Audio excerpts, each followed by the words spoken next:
To our northern neighbours now, where Zimbabwe's election body is expected to announce the outcome of the country's general elections this evening. We're joined now by International News Editor Sophie. A very good evening to you, Sophie. Thank you so much for speaking to us. So an update is expected. Do we know just how imminent is it? And is it the general elections or the parliamentary election results that are expected? Well, what is expected is for the Electoral Commission to announce all the results. But of interest is the presidential election results. Earlier on, our team was informed that the announcement was likely going to be at 7.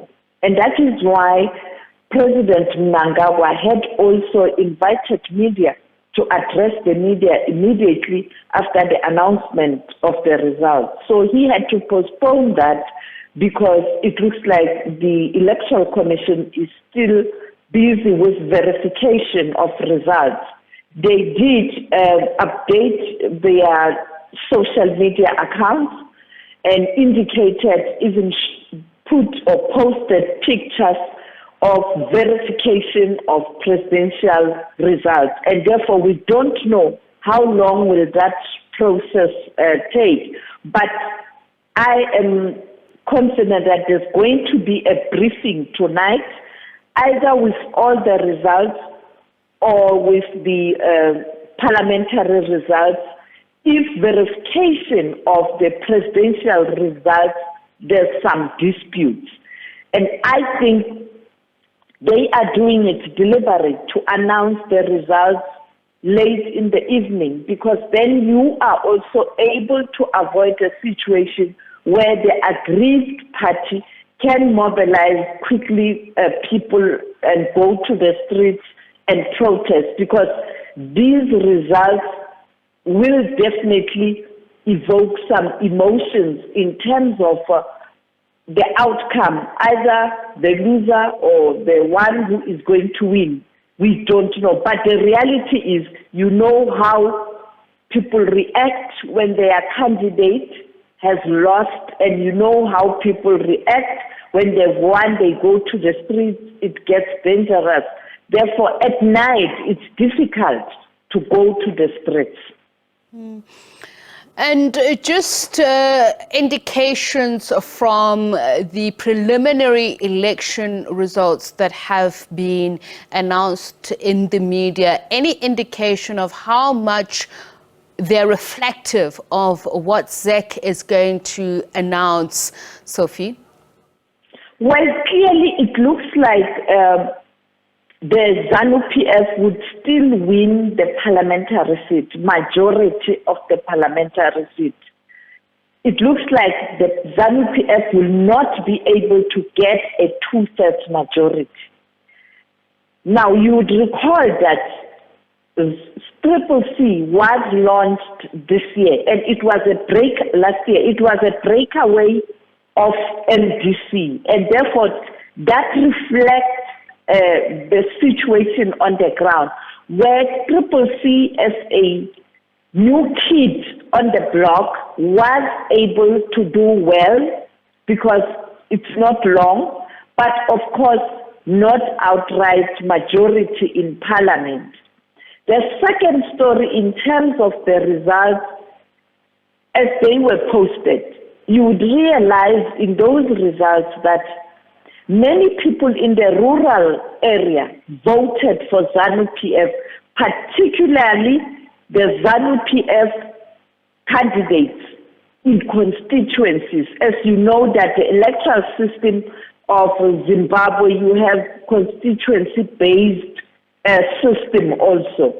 So it looks like the party was popular than their face of the campaign, that is the president of Zimbabwe, who is the leader of ZANU-PF, because you'll find that a ZANU-PF person has won with a big margin, and then when you look at the presidential ballot, the ZANU-PF candidate doesn't get the same number that the parliamentarian got.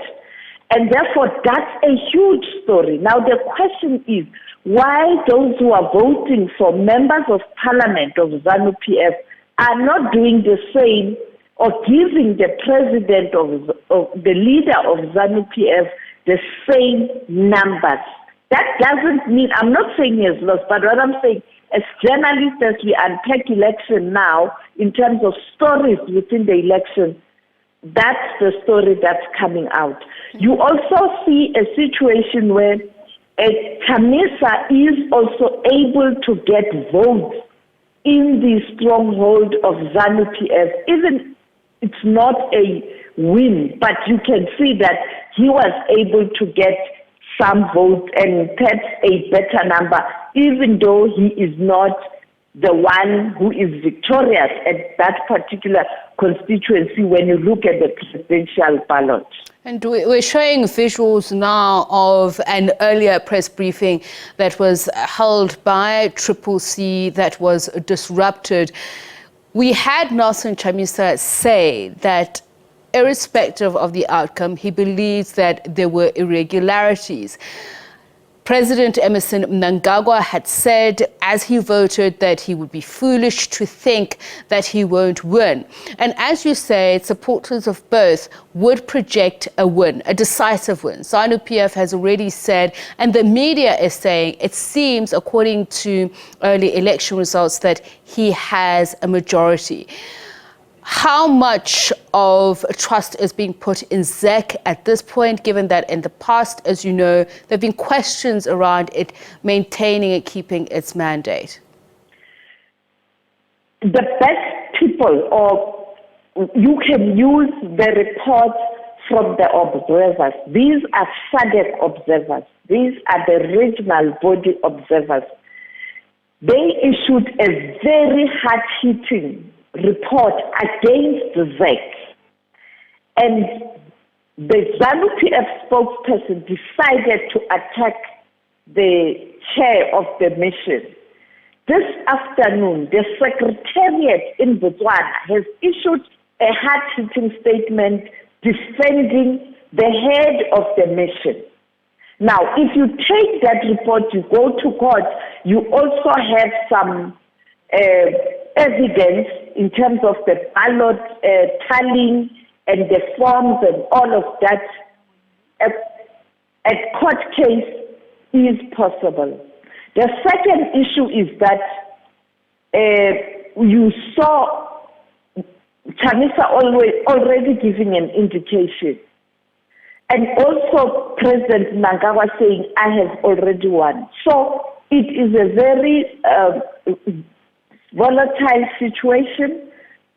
I think whoever is going to lose is not going to accept the results. That's my suspicion. You mentioned earlier on, Sophie, the picture in the rural areas. We look now at the urban areas.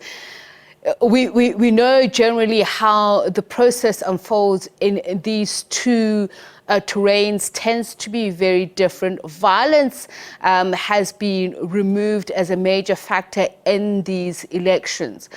But they are considered strongholds of ZANU-PF and considered ZEC or what would have then been MDC strongholds.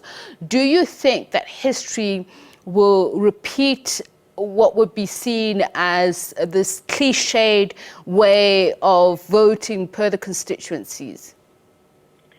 I think it is going to be the same, even though with ZEC, because this is a new party.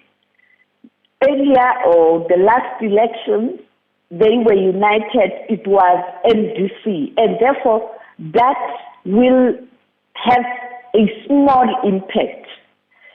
And in the rural side, you will still have the ZANU-PF dominating. In the urban, you will still have ZEC, new kid on the block doing well because it's building on the work that they were part of in the MDC. And therefore, I expect the same, but not exactly the same numbers because there were problems. There were problems. One, there were no election election material in cities, Bulawayo particularly, and Harare, the stronghold, those two regions.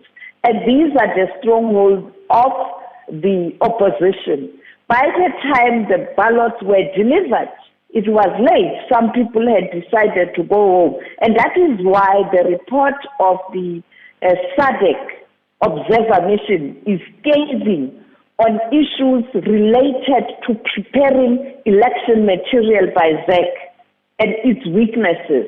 And therefore that might have had, it has got an impact in terms of performance of all the parties, but mainly based on who is strong where, if material is not delivered on time. Just finally on the issue of observer missions, Sophie, in the run-up to the elections, we saw some speak out in the media about being refused entry and permission to monitor the elections. Those that were allowed, from the reports that they gave, were they given a free rein to do their jobs from long-term to short-term observer missions? But that also includes, I think, was it 41 or so observer monitoring members that we believe were arrested. Can you please expand on what happened there? Well, I think they were given opportunity to do what they are supposed to do.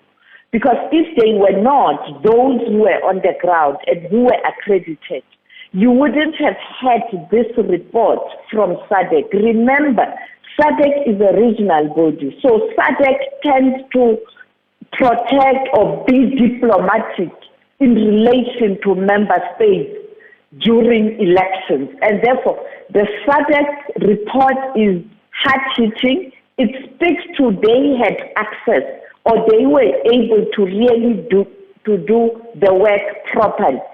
The other issue that I've observed, the police and the military, much as here and there you have reports of the involvement of the police, the military stayed in the barracks. Even now they are in the barracks. So there were some good developments compared to previous elections, but there were also challenges that could have affected the electoral process. And I think that is captured very well in the SADC report. In relation to people who were arrested, it's not clear. It will only be clear when they appear in court, when we know exactly what are the charges based on what kind of evidence, to say whether it was a way to shut down or to close or clamp on more information and more monitoring and evaluation and accountability. Or indeed, somewhere, somehow, these groups and individuals broke the law or violated the laws of that country.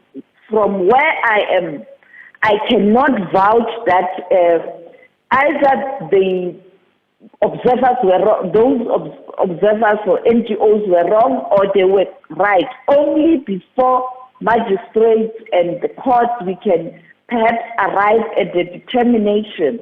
But fortunately, much as those groups or those individuals were not able to do the work that they wanted to do to monitor or to observe elections, the observer missions of SADC, AU, COMESA, Commonwealth, European Union did the work, and they had opportunity and the environment allowed them to do the work.